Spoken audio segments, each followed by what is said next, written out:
Добрий день. Good afternoon, my name is Ola Tamanova and I want to thank everybody who joins us in Ukraine Media Center Ukrinform. Today is day 436 of the full-scale invasion of our homeland by Russian aggressor, and now we will be talking about the situation in Dnipropetrovsk region. Joining us online is Mykola Lukashuk, head of Dnipropetrovsk Regional Council, deputy chair of the Dnipropetrovsk Region Defense Council. Good afternoon, Mr. Mykola. Good afternoon. Good afternoon. I hope you're hearing us well and clear. So I would like to start a conversation with the situation. As of yesterday, we know that the Russians were shelling the Dnipropetrovsk region again. So what are the consequences? There was a shelling on Nikopol.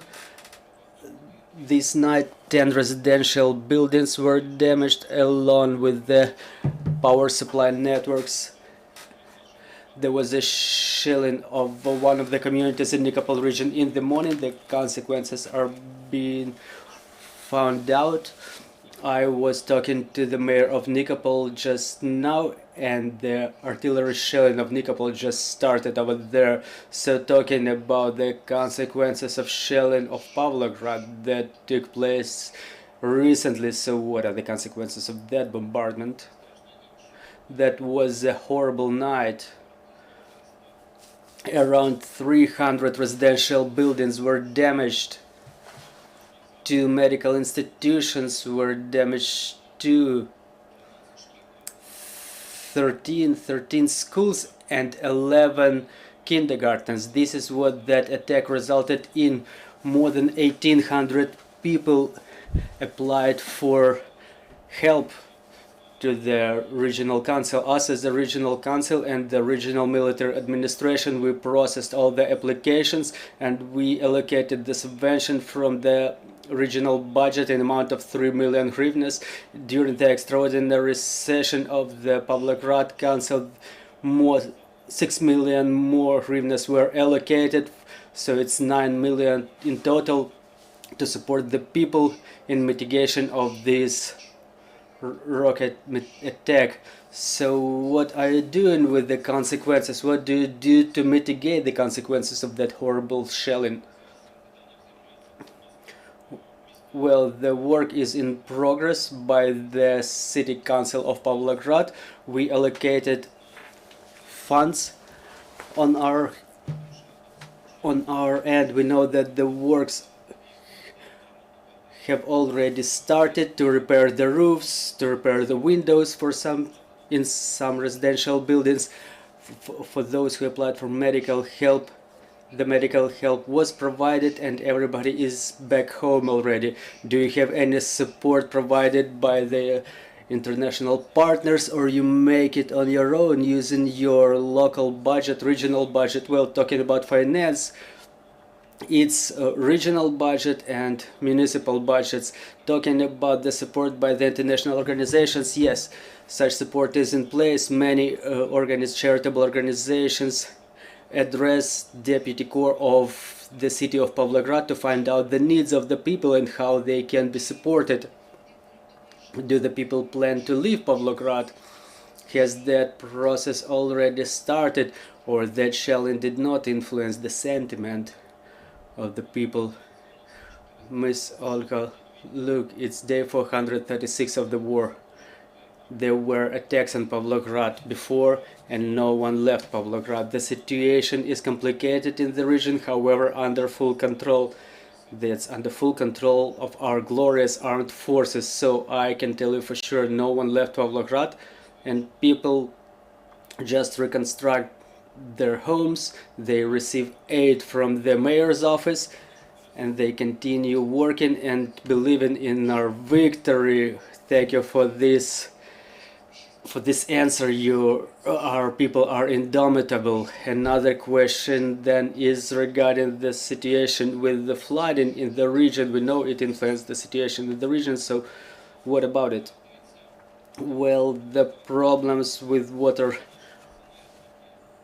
are non-existent anymore. Our state emergency service coped with that problem in a masterful way, but we discussed it during a number of our meetings. our sessions that we will need more funds to acquire the up-to-date pumps, because when the water is flowing it gets murky and all those sediments they go up in the water. But the state emergency service worked for 10 out of 10 and the situation is quite fine. Well, but talking about the critical infrastructure in those districts that suffered the shellings and flooding, what's going on with the critical infrastructure? Well, during the session of our council we allocated significant funds to have support of the critical infrastructure ensured.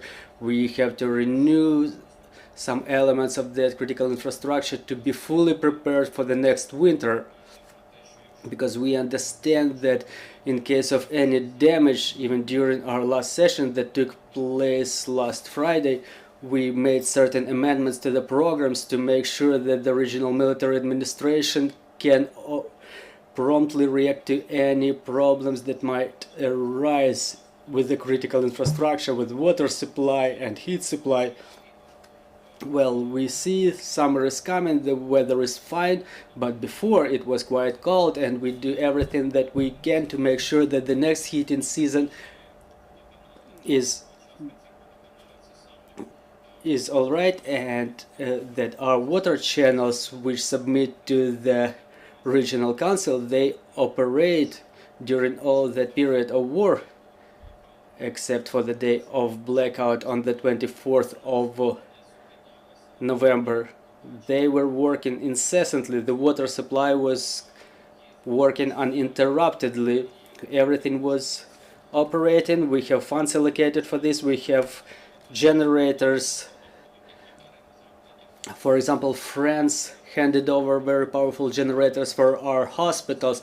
We finalized the situation to make sure that all the regional hospitals, all of our critical infrastructure is operating uninterruptedly. And with that experience that we got during these 436 days of war, so that we are ready to any development of the situation. We have questions on the floor. Please, dear colleagues. Good afternoon, Olga Panasenko, Ukrinform. You've just mentioned that after the rocket attack on Pavlograd, 13 schools, I apologize, 13 schools were damaged, and we know that there was a mixed curriculum mode implemented in those schools, and now they switched back to remote study again. So what is the situation with the organization of education process in other schools of the region, and is there a chance that children in Pavlograd will be able to get back to the classrooms by the end of the year? Well, look, the situation with education process is one of our top priorities.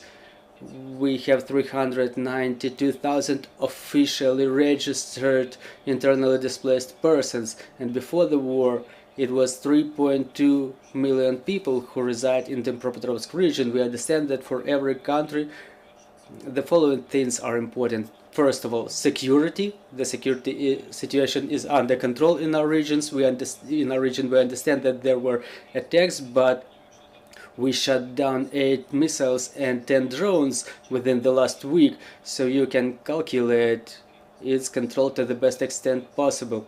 Yet another thing is the condition of healthcare system. We're focused to have Dnipropetrovsk region as the medical cluster, because people who come from the liberated territories where there were problems with the medical services, for example, the residents of the Kherson region, they all come to Kryvyi Rih for medical help, and people from Zaporizhia region and those parts from Donetsk region which were liberated, they come to Dnipro. So we're working to have our healthcare cluster operating on a broad scale. And yet another thing is children should have the access to education. The Prime Minister said that ask for us to have to have the classroom education available and renewed all over the region. But in view of the security situation, Nikopol district is a place where we cannot renew the classroom studies, no matter what are the resolutions signed by the military administration. But talking about Pavlograd, it depends on the speed of renewal of the damaged roofs and windows in those schools and kindergartens. Well, it will be happening quite quickly, but let's be honest, those works will not be completed within a day or two. We need some time for that. So I hope that it will be happening quite quickly, but I don't think it will take 1 or 2 days. The works are underway. There is the headquarters for the mitigation of consequences of attack deployed, and the mayor's office works very actively on restoration. Mr. Mykola, we understand the war is going on, but it's getting warm outside. It's May and people are preparing to the vacation and recreation season. Has the regional council adopted any resolutions as to identification of the places for recreation? Are there any restrictions that this population of the region should be aware of? Well, our citizens are informed of the security situation by the military administration and regional council. Those communications are being issued twice a day, in the morning and in the evening. But talking about the security situation, we have to understand, if in case of Nikopol district or Kryvyi Rih district, specifically those communities that are located along the forward edge of the battle area, in Kryvyi Rih region there is, for example, demining going on, and the inhabitants of the villages in that district, they understand where they should not go. And talking about Nikopol region, unfortunately the bombardments are going to continue, and there is a threat that some projectiles may be falling without explosion.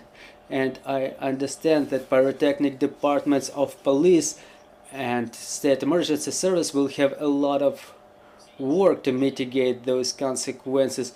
Internal water reservoirs of the region are safe, the situation is under control, our region is quite picturesque, and there are places for recreation during weekends as the weather gets warmer. Thank you very much for this information. Thank you for joining our broadcast. I'm reminding you, joining us was Mykola Lukashuk, the head of Dnipropetrovsk Regional Council. Thank you for being with us today. We're preparing the schedule for the next week, so stay tuned, trust in our armed forces, and work together for our victory. Glory to Ukraine!